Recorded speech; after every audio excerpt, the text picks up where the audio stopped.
Hello friends, કેમ છો બધા? મજામાં ને? ધોરણ 12 કેમિસ્ટ્રી પહેલા ચેપ્ટરના 7મા લેક્ચરમાં હું રાણા સર આપ સર્વેનું હાર્દિક સ્વાગત કરું છું.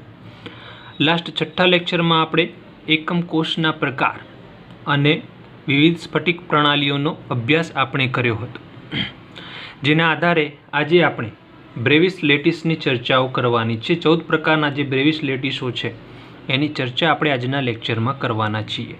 તો જરા લાસ્ટ લેક્ચરમાં જે આપણે સમજ્યા હતા એ થોડું યાદ કરી લઈએ.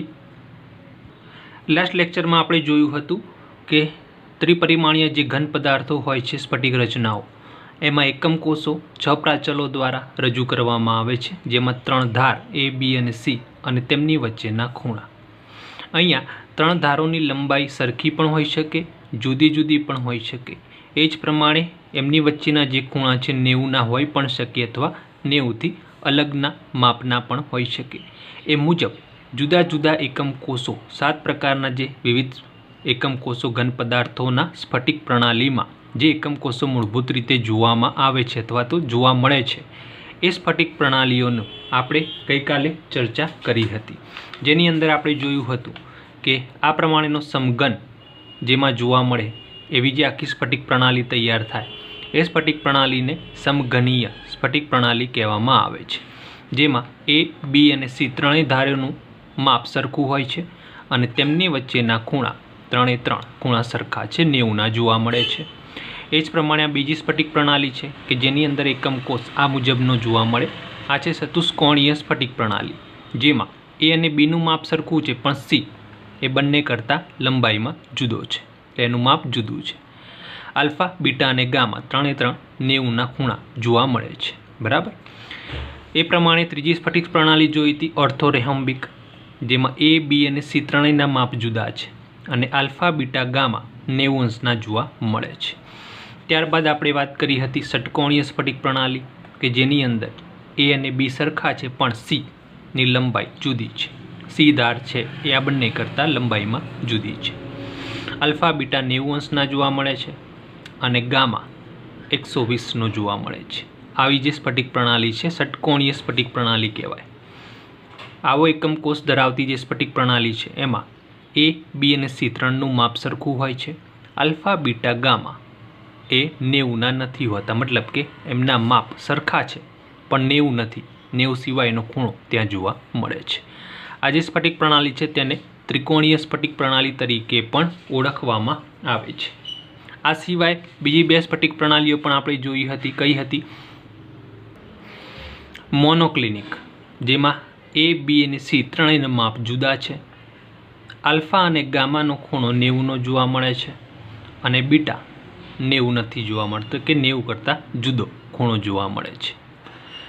છેલ્લી હતી 7મી સ્ફટિક પ્રણાલી ટ્રાયક્લિનિક, જેમાં A, B, C ત્રણેયના માપ જુદા છે અને આલ્ફા, બીટા, ગામા 3 90થી જુદા જોવા મળે છે. ત્રણેયના માપ જુદા જોવા મળે છે.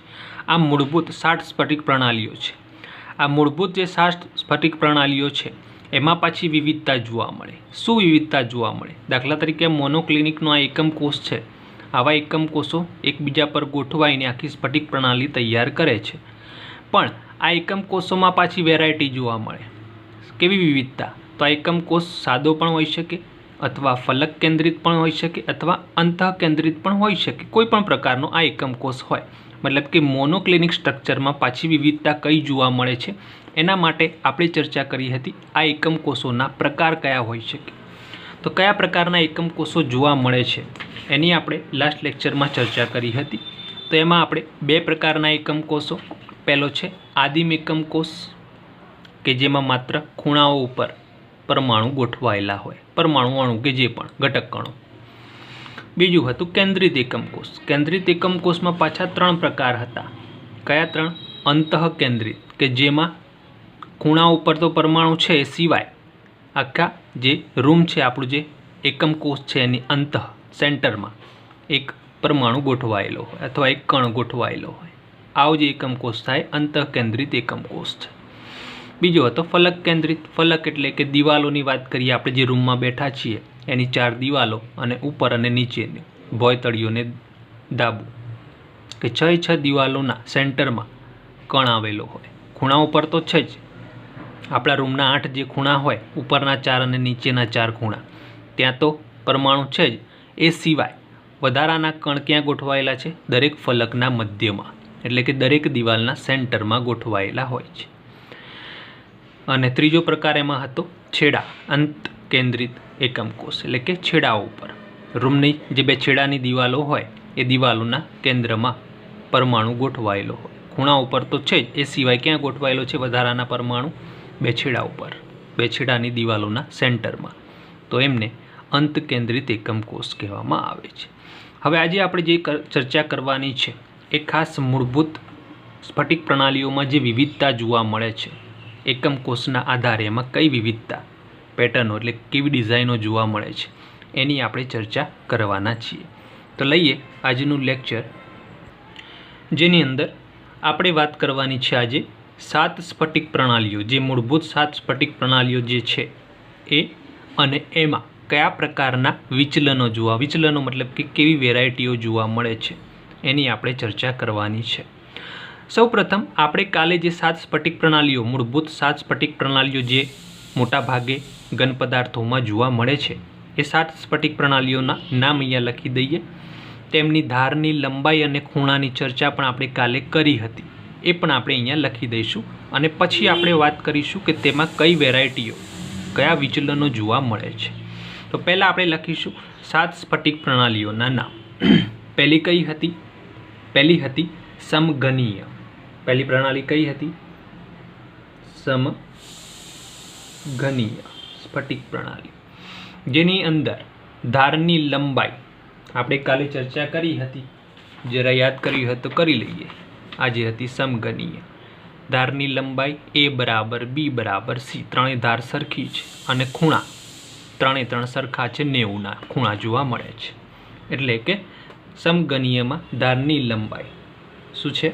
A બરાબર B બરાબર C, અને ખૂણા આલ્ફા, બીટા, ગામા 3 સરખા છે, અને 3 કેટલા અંશના છે? 90 અંશના જોવા મળે છે. બરાબર. બીજી હતું ચતુષ્કોણીય. કઈ હતી? ચતુષ્કોણીય.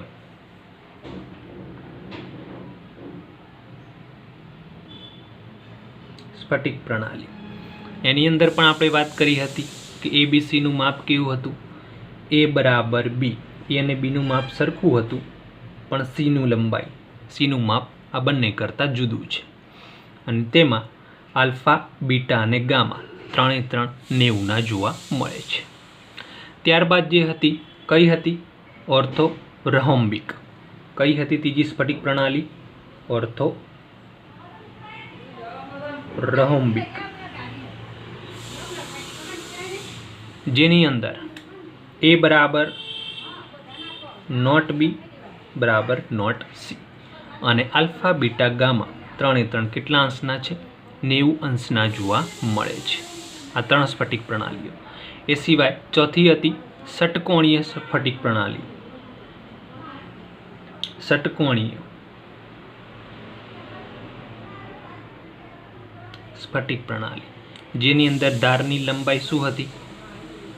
A બરાબર B બરાબર નોટ C. C ની લંબાઈ જુદી હતી. આ રહી ષટકોણીય.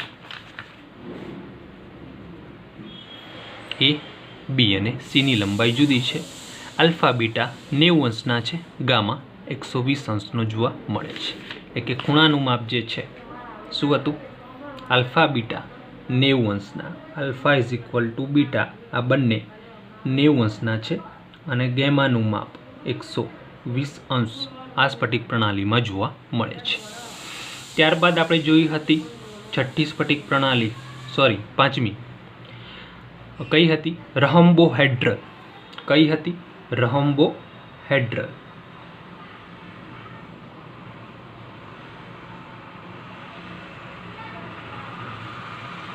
જેને આપણે ત્રિકોણીય સ્ફટિક પ્રણાલી પણ નામ આપ્યું હતું, કે ત્રિકોણીય સ્ફટિક પ્રણાલી તરીકે પણ ઓળખાય છે. જેની અંદર A is equal two B is equal two C. A, B અને C ત્રણના માપ કેવા છે? સરખા જોવા મળે છે અને આલ્ફા બીટા ગામા ત્રણે ત્રણ સરખા છે પણ 90ના નથી, 90 સિવાયનું માપ ધરાવે છે. ત્રણે ત્રણ સરખા છે પણ 90 સિવાયનું માપ ધરાવે છે. ત્યારબાદ છેલ્લી બે જે પ્રણાલીઓ હતી કઈ હતી? મોનોક્લિનિક અને ટ્રાયક્લિનિક. મોનોક્લિનિક અને એના પછી હતી ટ્રાયક્લિનિક. મોનોક્લિનિકમાં શું હતું? ધારની લંબાઈમાં A, B અને C ત્રણેયના માપ જુદા છે. આલ્ફા અને ગામા 90 અંશના છે. બીટા 90 અંશનો જોવા મળતો નથી. ટ્રાયક્લિનિકમાં શું હતું? A, B અને C ત્રણેય જુદા છે, ત્રણેયનું માપ જુદું છે અને આલ્ફા બીટા ગામા ત્રણ જુદા છે અને પાછા ત્રણેય 90ના નથી, 90 સિવાયનું માપ ધરાવે છે. તો આ વાત આપણે લાસ્ટ લેક્ચરમાં કરી ગયા છીએ કે આપણી જે 7 મૂળભૂત સ્ફટિક પ્રણાલીઓ તેમની ધારની લંબાઈ અને ખૂણા એ આપણે અભ્યાસ કરી ગયા. હવે તેની અંદર વિચલન કયા જોવા મળે છે, વિચલનની આપણે વાત કરવાની છે.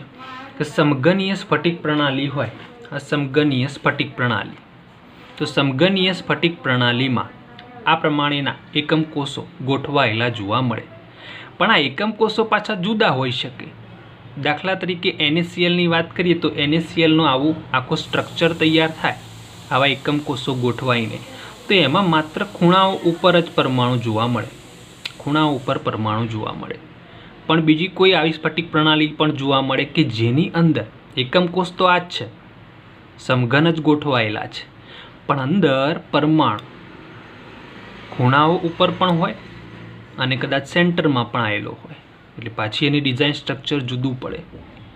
કદાચ એવો પણ એકમ કોષ અહીંયા જોવા મળે કે ખૂણા પર પરમાણુ હોય અને ફલક ઉપર સાઈડમાં દિવાલો ઉપર પરમાણુ ગોઠવાયેલા હોય, તો પાછું એકમ કોષ તો એ જ છે, સમઘન જ છે, પણ પરમાણુ અંદર જે ગોઠવાયેલા છે એ જુદી રીતે ગોઠવાયેલા છે.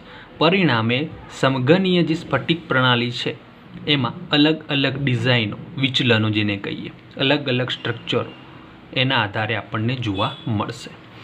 અહીંયા આપણને બુકમાં આકૃતિ પણ આપી છે, જો સમજીએ. સમઘનીય સ્ફટિક પ્રણાલીઓમાં જે સમઘન આકારના એકમ કોષો જોવા મળે છે, સમઘન આકાર, એમાં 3 વેરાયટીઓ જોવા મળે છે.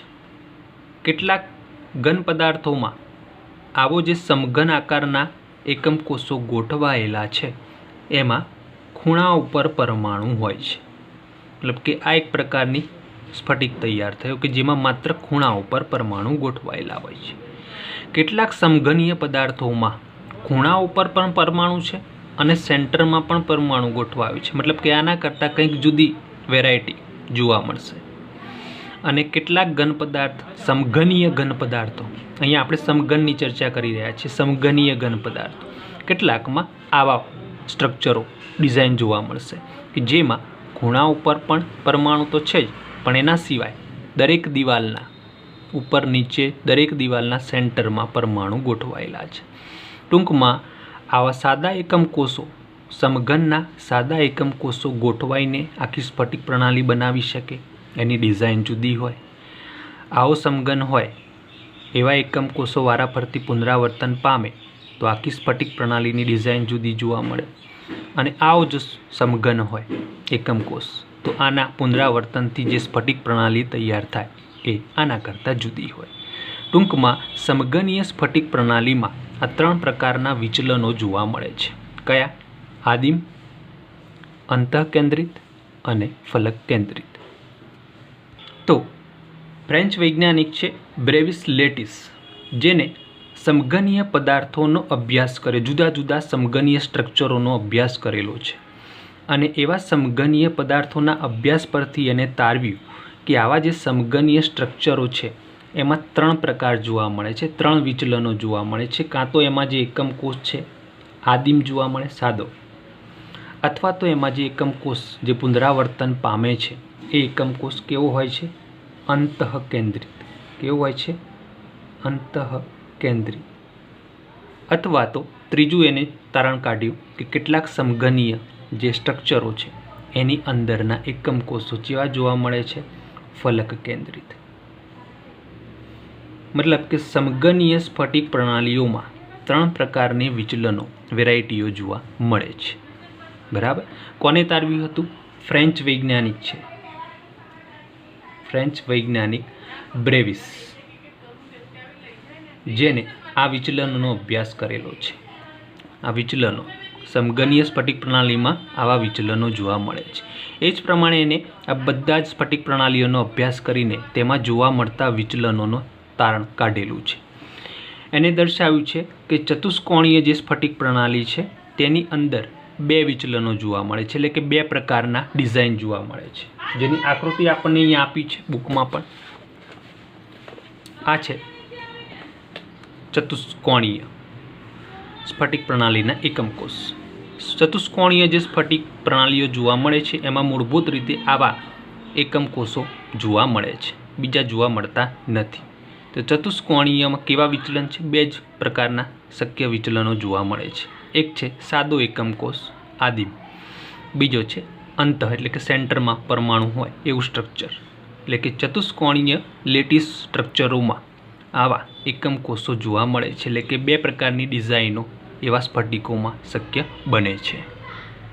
તો ચતુષ્કોણીય સ્ફટિક પ્રણાલીમાં જોવા મળતા વિચલનો કયા લખી શકાય? એક પહેલું આવશે આદિમ સ્ટ્રક્ચર, અને બીજું જે સ્ટ્રક્ચર જોવા મળે છે કયું હોય છે? અંતઃ કેન્દ્રિત સ્ટ્રક્ચર. ત્રીજી છે ઓર્થોરેહોમ્બિક. ઓર્થોરેહોમ્બિક સ્ફટિક પ્રણાલીઓ કે જેની અંદર કેવી વેરાયટીઓ જોવા મળે છે. તો આપણને જે બુકમાં આકૃતિ આપી છે ત્યાં જ જોઈ લઈએ કે આ જે છે ઓર્થોરેહોમ્બિક એકમ કોષો છે. એની અંદર સાદો પણ એકમ કોષ જોવા મળે. આવો એકમ કોષ હોય અને સતત પુનરાવર્તન પામે તો આખું જે સ્ફટિક સ્ટ્રક્ચર છે આવું સાદું તૈયાર થાય.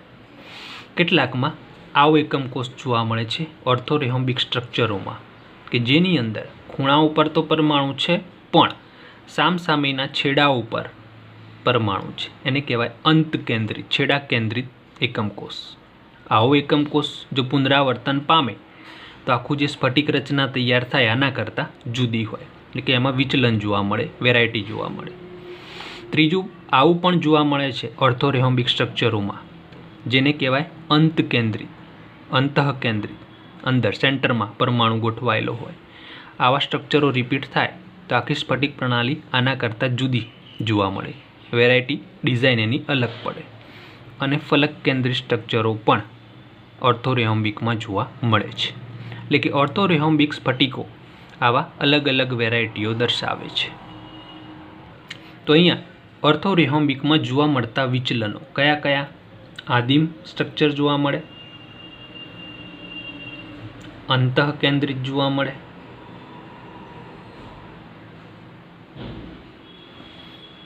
ફલક કેન્દ્રિત પણ જોવા મળે છે એમાં, અને છેડા કેન્દ્રિત અંત, છેડા કેન્દ્રિત સ્ટ્રક્ચરો પણ ઓર્થોરેહોમ્બિક સ્ફટિકોમાં જોવા મળે છે. હવે વાત કરીએ ષટકોણીય સ્ટ્રક્ચરો. એમાં કેવા વિચલનો જોવા મળે છે? જો ષટકોણીય જે સ્ટ્રક્ચરો છે એ બહુ વિચલન દર્શાવતા નથી. એમાં મોટે ભાગે આદિમ એકમ કોષો જ જોવા મળે છે. આદિમ સ્ટ્રક્ચરો કે જેમાં માત્ર ખૂણા ઉપર પરમાણુ ગોઠવાયેલા હોય, એમાં કોઈ વેરાયટી જોવા મળતી નથી. એટલે કે ષટકોણીય સ્ફટિક પ્રણાલીઓ માત્ર આદિમ સ્ટ્રક્ચરો, આદિમ એકમ કોષો જ ધરાવે છે. ત્યારબાદ રેહમ્બોહેડ્રલ, જેને આપણે ત્રિકોણીય સ્ફટિક પ્રણાલી કહીએ છીએ, એમાં પણ માત્ર આદિમ સ્ટ્રક્ચરો જ જોવા મળે છે, બીજી કોઈ વેરાયટી એમાં જોવા મળતી નથી. મોનોક્લિનિક.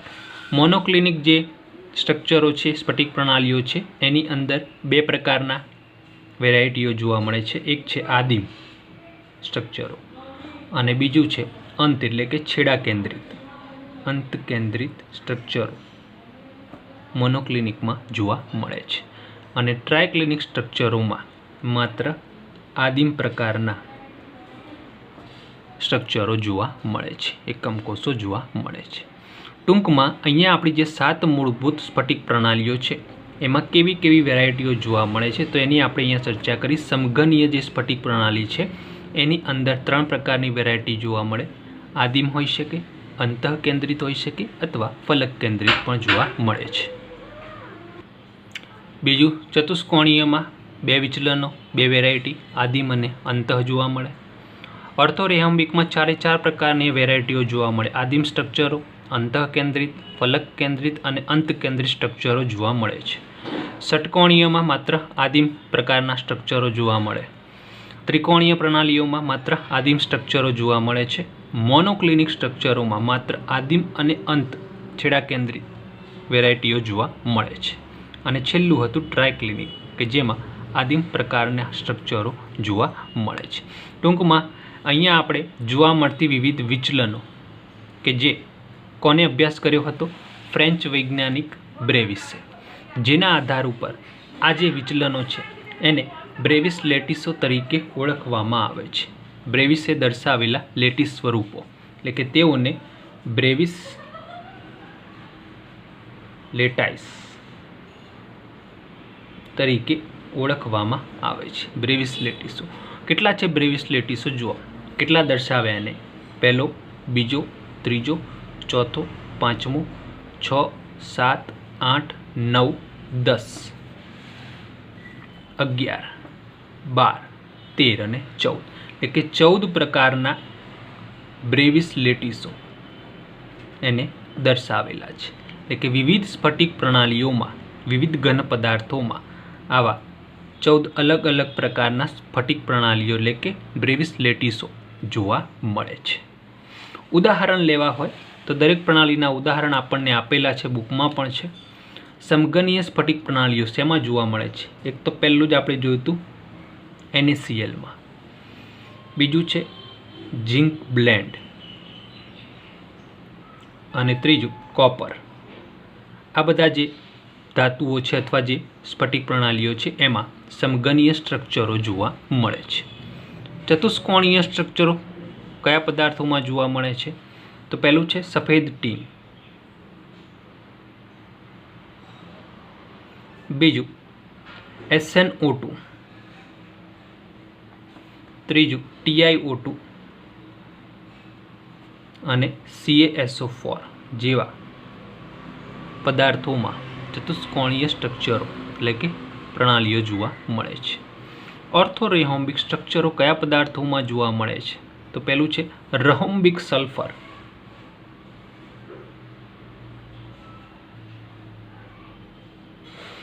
KNO3 અને BaSO4 બેરિયમ સલ્ફેટ જેવા પદાર્થોમાં ઓર્થોરેહોમ્બિક સ્ટ્રક્ચરો જોવા મળે છે. ષટકોણીય સ્ફટિક પ્રણાલીઓ શેમાં જોવા મળે છે? તો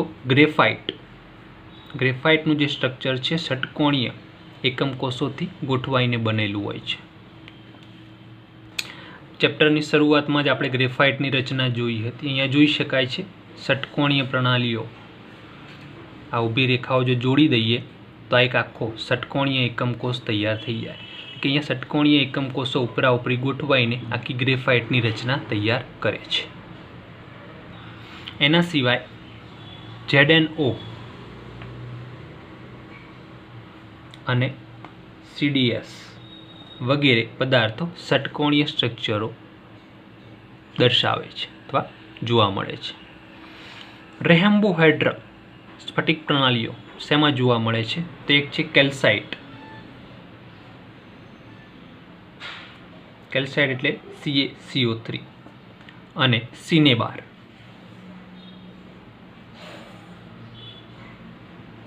સિનેબાર એટલે કે HGS. આ બધા પદાર્થોમાં રેમ્બોહેડ્રલ સ્ટ્રક્ચરો જોવા મળે છે. મોનોક્લિનિક શેમાં જોવા મળે છે? તો મોનોક્લિનિક સલ્ફરના અપર સ્વરૂપો અલગ અલગ છે. રેહોમ્બિક સલ્ફર, મોનોક્લિનિક સલ્ફર જુદા જુદા જોવા મળે સ્ટ્રક્ચરો એમાં. બીજું છે Na2SO4 10H2O જેમાં મોનોક્લિનિક સ્ટ્રક્ચરો જોવા મળે છે. છેલ્લું છે ટ્રાયક્લિનિક સ્ટ્રક્ચરો શેમાં જોવા મળે? તો K2Cr2O7. એના સિવાય છે CuSO4 into 5H2O જળયુક્ત copper sulphate અને ત્રીજું છે H3BO3. આવા પદાર્થોમાં ટ્રાયક્લિનિક સ્ટ્રક્ચરો જોવા મળે છે. તો આજે આ લેક્ચરમાં આપણે જે વાત કરી મિત્રો, વિવિધ પ્રકારના બ્રેવિસ લેટિસો મતલબ કે આપણી મૂળભૂત જે 7 સ્ફટિક પ્રણાલીઓ છે એમાં કેવા વિચલનો જોવા મળે છે. આ ટોપિક ખાસ મહત્વનો છે એટલા માટે કે આ ધારની લંબાઈ, ખૂણા, એમાં જોવા મળતા વિચલનો અને તેના ઉદાહરણો, આ બધી જ વસ્તુઓ દરેક સ્ટુડન્ટ, દરેક વિદ્યાર્થીએ ખાસ તૈયાર કરવાની છે. ગોખવી પડે કે ગમે તે રીતે કમ્પ્લીટલી આ કોષ્ટક બધાએ તૈયાર કરવાનું છે. આમાંથી MCQ પણ મુકાય છે.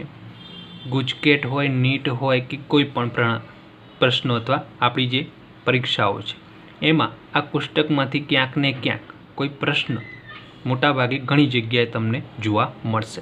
એટલે કે આ જે કોષ્ટક છે એ દરેક મિત્રોએ ખાસ તૈયાર કરવાનું છે. ઓકે મિત્રો, હવે નેક્સ્ટ ટોપિક જે આપણે લેવાનો છે એ છે એકમ કોષમાં પરમાણુની સંખ્યાઓ.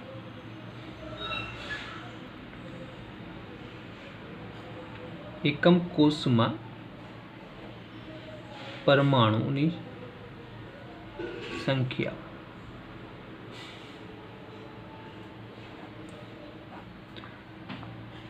ખાસ અહીંયા જોજો, એકમ કોષ. અહીંયા આપણે વિવિધ પ્રકારના એકમ કોષો જોયા. આદિમ, ફલક કેન્દ્રિત, અંતઃ કેન્દ્રિત અને છેડા કેન્દ્રિત. આ એકમ કોષોમાં પરમાણુની સંખ્યા શું હોય? ફોર એક્ઝામ્પલ તમને અહીંયા હું એક આકૃતિ બતાવું છું. કોઈ પણ એકમ કોષ લઈ લઈએ. અહીંયા આ સાદો એકમ કોષ, આદિમ એકમ કોષ. આમાં પરમાણુની સંખ્યા કેટલી? તો આપણે સીધું જોઈએ તો આપણને એમ લાગે કે આ એકમ કોષમાં 8 ખૂણા છે અને 8 ખૂણા પર એક એક પરમાણુ ગોઠવાયેલો છે. મતલબ કે આની અંદર પરમાણુની સંખ્યા એટલે 8. બરાબર, આપણે એવું વિચારી લઈએ. પણ અહીંયા આ એકમ કોષમાં પરમાણુની સંખ્યા 8 ન કહેવાય. એનું કારણ શું છે? બધા જ કોષમાં એવું લાગશે કે અહીંયા જે છે 5 ને 5 10 પરમાણુ સંખ્યા, અહીંયા લાગશે 8 છે અને વચ્ચે 1 એટલે 9 પરમાણુ છે. બરાબર, પણ આ બધા જ પરમાણુ જે અહીંયા પાસે ગોઠવાયેલા છે એ માત્ર તેના પોતાના નથી. સમજો મિત્રો, અહીંયા આ એકમ કોષ મેં જે દર્શાવ્યો છે આખી સ્ફટિક પ્રણાલી વિચારો. ઉપર એક એકમ કોષ ગોઠવાયો છે, બાજુમાં છે, આગળ પાછળ ચારે બાજુ. ફોર એક્ઝામ્પલ આપણે કોઈ રૂમમાં બેઠા છીએ, આ રૂમમાં એની ચારે બાજુ રૂમો છે, આગળ પાછળ ઉપર નીચે ચારે બાજુ. બરાબર, હવે દાખલા તરીકે હું અહીંનો આ પરમાણુ લઉં, અહીંનો આ પરમાણુ આ રીતે આગળ, બાજુમાં, આ બાજુમાં, એમ બધી જ બાજુ નીચે 4 કોષ સાથે સંકળાયેલો હશે, 4 બાજુ સંકળાયેલો છે. એ જ પ્રમાણે ઉપર જે સ્તર આવશે, ઉપરનું જે સ્તર આવશે, ઉપર જે ઊભી લાઈનો આપણે દોરો, મતલબ કે આ પરમાણુ નીચેના 4 રૂમ અને ઉપરના 4 રૂમ એના સેન્ટરમાં છે. ફોર એક્ઝામ્પલ આપણે કોઈ બિલ્ડિંગમાં બેઠા છીએ, નીચેના 4 રૂમ છે અને એની એક્ઝેક્ટ ઉપર બીજા 4 રૂમ છે. તો અહીંયા જે ખૂણો પડે ઉપરના 4 રૂમનો અને નીચેના 4 રૂમનો, ત્યાં એક પરમાણુ છે. તો આ પરમાણુ 8 રૂમોમાં વહેંચાયેલો છે. 8 રૂમમાં વહેંચાયેલો છે. એનો 8મો ભાગ આ બાજુ છે, 8મો ભાગ આ બાજુ, આ બાજુ, આ બાજુ, ઉપરના 4 રૂમોમાં. એટલે કે આ પરમાણુનો આ એકમ કોષમાં ભાગ કેટલો કહેવાય? 1/8 કહેવાય. શું કહેવાય? 8મો ભાગ આ ભાગમાં છે. એટલે કે આ રૂમમાં આ પરમાણુનો હિસ્સો કેટલો છે? માત્ર 1/8 જેટલો. ખ્યાલ આવે છે હું શું કહું છું? 4 રૂમ નીચે છે, 4 રૂમ ઉપર છે. બરાબર, આ પરમાણુને આપણે વિચારીએ એવું બધા પાસે આવું જ સ્ટ્રક્ચર હશે આજુબાજુમાં, 4 બધી બાજુ. અહીંયા આ પરમાણુમાં 4 રૂમ સાથે સંકળાયેલો છે નીચે. એની ઉપર જે બીજો માળ હશે એમાં 4 રૂમ, એનો જે ખૂણો પડે ત્યાં પરમાણુ છે. મતલબ કે આ પરમાણુ 8 એકમ કોષ સાથે સંકળાયેલો છે. 8 એકમ કોષ સાથે સંકળાયેલો હોવાથી આપણો જે મૂળભૂત એકમ કોષમાં જે આપણે ગણતરી કરી રહ્યા છીએ એ એકમ કોષમાં એ પરમાણુનો હિસ્સો કેટલો? 1/8. 8મા ભાગનો પરમાણુ આ બાજુના કિસ્સામાં છે. બરાબર, તો ટૂંકમાં આદિમ એકમ કોષમાં આ આદિમ એકમ કોષમાં પરમાણુની સંખ્યા જો આપણે ગણવી હોય તો આ પરમાણુનો 8મો ભાગ, આનો 8મો ભાગ આ બાજુ છે, આનો પણ 8મો ભાગ આ બાજુ, આનો 8મો ભાગ, એ જ રીતે 8 જણા છે, બધાનો 1/8 ભાગ આની અંદર છે, આ એકમ કોષની અંદર સમાયેલો છે, બાકી બધું બહાર છે. તો આદિમ એકમ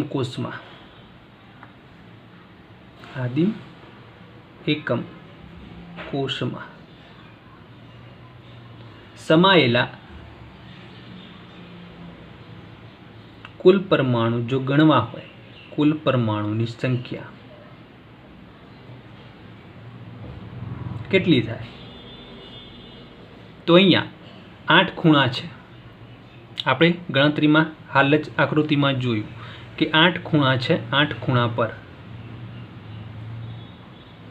8 પરમાણુ છે. 8 ખૂણા પર 8 પરમાણુ તો છે જ, પણ દરેક પરમાણુનો કેટલામો ભાગ? 1/8મો ભાગ આ એકમ કોષમાં છે.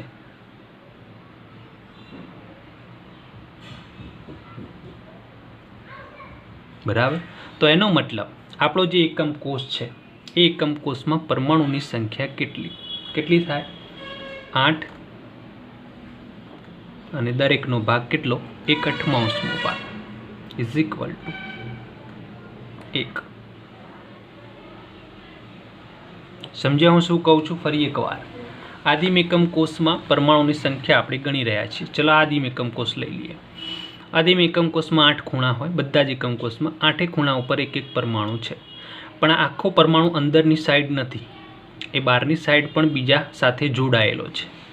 નીચેના 4 રૂમ અને ઉપરના 4 રૂમ એની સાથે આ પરમાણુ જોડાયેલો છે. પરિણામે એનો માત્ર 8મો ભાગ જ આ એકમ કોષમાં ગણાય.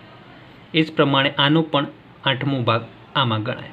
બધા જ પરમાણુ 8/8નો માત્ર 8મો ભાગ અહીંયા હાજર છે.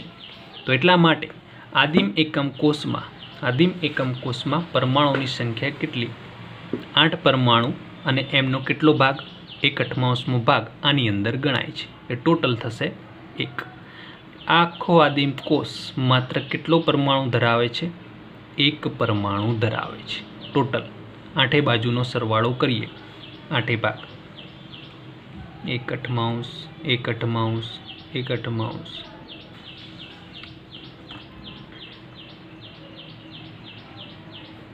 એટલે કે 8 જે પરમાણુનો ભાગ છે એનું ટોટલ કરીએ તો ઉપર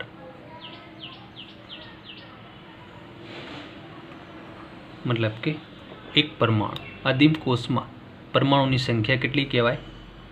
1 પરમાણુ. ઓકે, ખ્યાલ આવી ગયો. એ જ પ્રમાણે બીજો કોઈ એકમ કોષ લઈએ, દાખલા તરીકે અંતઃકેન્દ્રિત. અંતઃ એટલે કે સેન્ટરમાં. અંતઃકેન્દ્રિત એકમ કોષમાં પરમાણુની સંખ્યા. હવે સીધું ફટાફટ લઈશો. તમને એક વસ્તુ ખ્યાલ આવી ગઈ એટલે તમને હવે આમાં આગળ તરત ખ્યાલ આવી જશે. અંતઃકેન્દ્રિત એકમ કોષ, આપણે એની આકૃતિ જોઈ લઈએ. આ છે આકૃતિ. અહીંયા જુઓ, 8 ખૂણા પર 8 પરમાણુ છે. અહીંયા જેમ હતું એમ દરેક પરમાણુ 8 રૂમ જોડે સંકળાયેલો છે. મતલબ એનો અહીંયા કેટલો ભાગ હશે? 1/8મો ભાગ આ બાજુ હાજર છે. બરાબર. એટલે ટૂંકમાં 8 પરમાણુ તો 1/8 પ્રમાણે ગણવાના. પણ અંદર બોડીની અંદર સેન્ટરમાં એક પરમાણુ છે.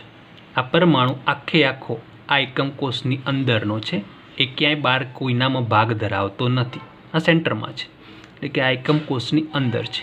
એટલે આ પરમાણુ આખો આ જ એકમ કોષનો કહેવાય. મતલબ કે આ જે ઉપરના 8 હતા એનો 1/8 ભાગ ગણી લઈએ અને આ આખો પરમાણુ જે સેન્ટરમાં છે. એટલે કે અંતઃકેન્દ્રિત એકમ કોષમાં કેટલા પરમાણુ થશે? તો એક સેન્ટરનો એક પરમાણુ અંતઃકેન્દ્રમાં રહેલો છે તે, અને બીજું 8 પરમાણુના ભાગ જેમ ઉપર કર્યું હતું એમ 8 ખૂણાવાળા જે 8 પરમાણુ છે એમનો ભાગ 1/8. એટલે કે આ આખો પરમાણુ પ્લસ આ રીતે 8 ભાગવાળા 8 પરમાણુ ખૂણાવાળા, એટલે કે ટોટલ 2 પરમાણુ થશે। એટલે કે અંતઃકેન્દ્રિત એકમ કોષમાં પરમાણુની સંખ્યા કેટલી કહેવાય? 2 પરમાણુ। કેટલા કહેવાય? 2 પરમાણુ। ખ્યાલ આવી ગયો અંતઃકેન્દ્રિતમાં? ઓકે, ચલો હવે હું કહું છું ત્રીજો લઈએ, અંત એટલે કે છેડા કેન્દ્રિત।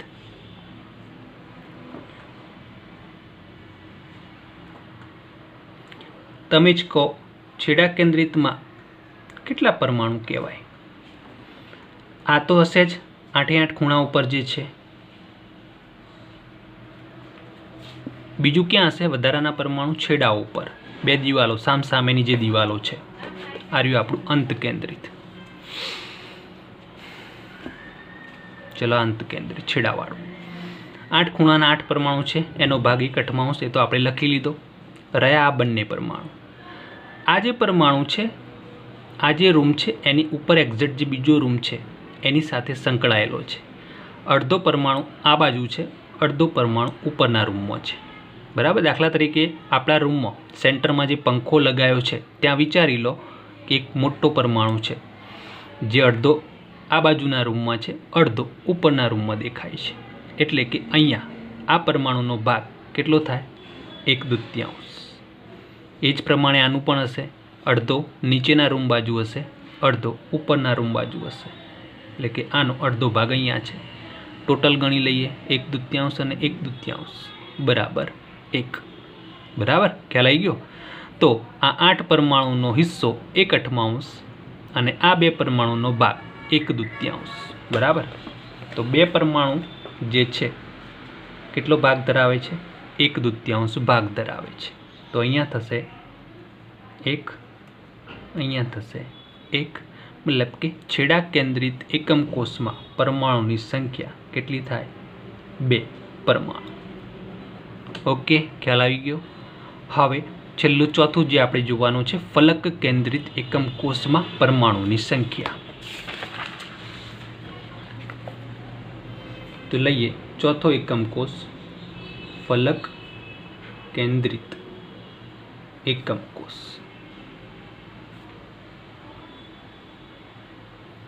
પહેલું તો એમાં જે 8 ખૂણાઓ છે એમાં તો છે જ, બધાનો 1/8 ભાગ તો ગણી જ લેવાનો 8 ખૂણાઓમાં। હવે જે વાત કરવાની છે ફલકો। ફલકો એટલે દિવાલો। અહીંયા ફલક કેન્દ્રિતમાં આપણે જે જોઈએ છીએ આકૃતિમાં શું હોય છે? બધી જ દિવાલોના સેન્ટરોમાં પરમાણુ છે। હવે દાખલા તરીકે આ ઉપરની દિવાલ લઈ લો, આ ઉપરની દિવાલ, એના સેન્ટરમાં પરમાણુ છે। પરમાણુ કેટલા ભાગમાં વહેંચાયેલો હશે? એક તો આ રૂમમાં હશે અને અડધો ઉપરનો જે રૂમ હશે એમાં વહેંચાયેલો હશે। એ જ પ્રમાણે બાજુની દિવાલ લઈ લો, બાજુની દિવાલના સેન્ટરમાં પરમાણુ છે તો અડધો આ બાજુ હશે, અડધો બાજુના રૂમમાં દેખાશે। એટલે કે દરેક દિવાલ ઉપર જે પરમાણુ છે એ દિવાલોના સેન્ટરમાં રહેલો પરમાણુ અડધો આ રૂમમાં છે, અડધો બાજુના રૂમમાં છે।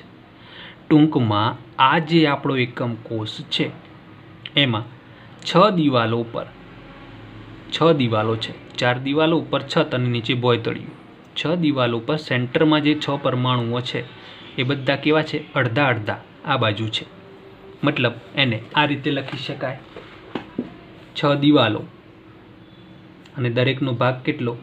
1/2। દરેકનો આ રૂમમાં ભાગ કેટલો? 1/2। તો અહીંયા 2 તરી 6, 3, અહીંયા વધશે 1, મતલબ કે 4 પરમાણુ। ખ્યાલ આવી ગયો?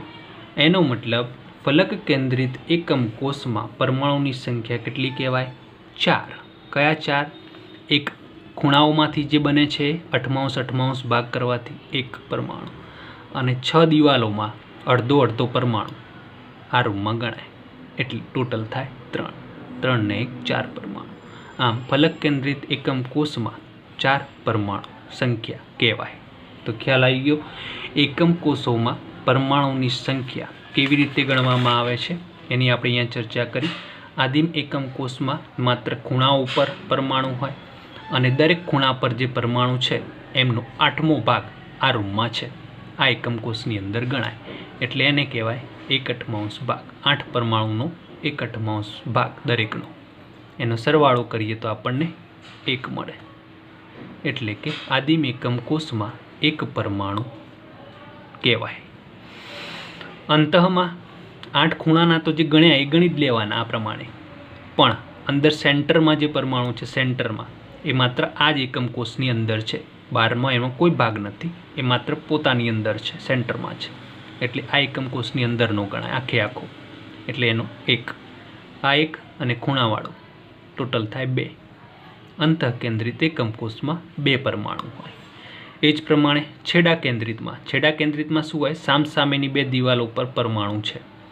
સામેની દિવાલ પર જે પરમાણુ છે સેન્ટરમાં, એ અડધો પેલી બાજુની રૂમનો ગણાય, અડધો આ બાજુના રૂમમાં ગણાય. એ જ પ્રમાણે આ દિવાલ પર પણ જે છે પરમાણુ, અડધો આગળના રૂમમાં છે, અડધો આ રૂમમાં છે. મતલબ કે 2 દિવાલ પરના જે પરમાણુ છે અડધા અડધા ગણવાના, એટલે ટોટલ થઈ જશે 1. ખૂણાવાળા 1 અને 1, 2 પરમાણુ. છેડા કેન્દ્રિત એકમ કોષમાં 2 પરમાણુ કહેવાય. અને છેલ્લું હતું આપણું ફલક કેન્દ્રિતમાં પરમાણુની સંખ્યા. તો ફલક કેન્દ્રિત એકમ કોષમાં ખૂણાવાળા પરમાણુની ગણતરી 1.